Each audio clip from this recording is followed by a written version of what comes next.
example I'm thinking of is somebody said one time that the back, was it true that Jimmy would not, if he was doing a back walk up, he wouldn't just come up and hit him. He would always turn him first because there was something in the etiquette of combat that you didn't just hit a blindside. He did say that. But I would, Kung Fu people don't do from the back.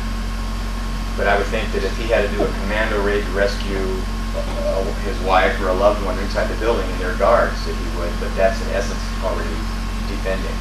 Well, I think it's different in war, right? You know, that's a war type of situation. Yeah. I think the etiquette, there's no etiquette in war. This is just, it's kind of hard to think of etiquette in the same city. But in battle, right? In battle there might be, in other words, in combat, one person against another person.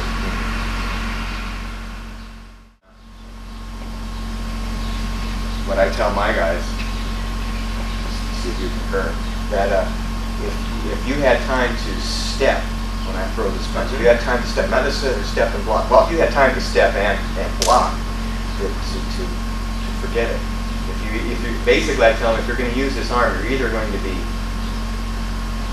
redirecting it, because this stuff, and this stuff is not striking. It's not even blocking. We call it blocking, and I tell my guys we call it blocking, but it's not blocking. It's just redirection of parrying, slipping, whatever. That if you certainly would never do this, or even this angle, because if I could step this angle, just hit me. The only exception would be if, like a power block, for example, you're striking my arm.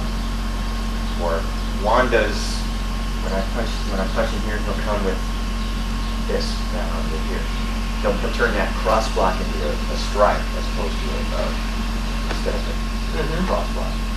That's, you would concur with that, right? If you had time to step and hit me, why would you bother hitting my arm? Yeah, those are little adaptations that you use to practice and stuff with. Okay? All of those, okay? They're all permissible, right? Even this is permissible, you know, where you jump out and then, right?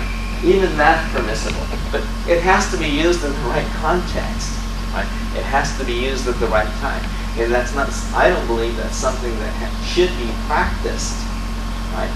Practiced on a daily and regular basis, because what that does is build in bad habits. Now, if I had a weapon or something, right?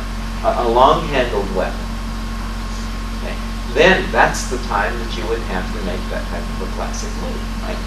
Because you'd have to cover a great distance, right? But we start from a great distance to begin with, right?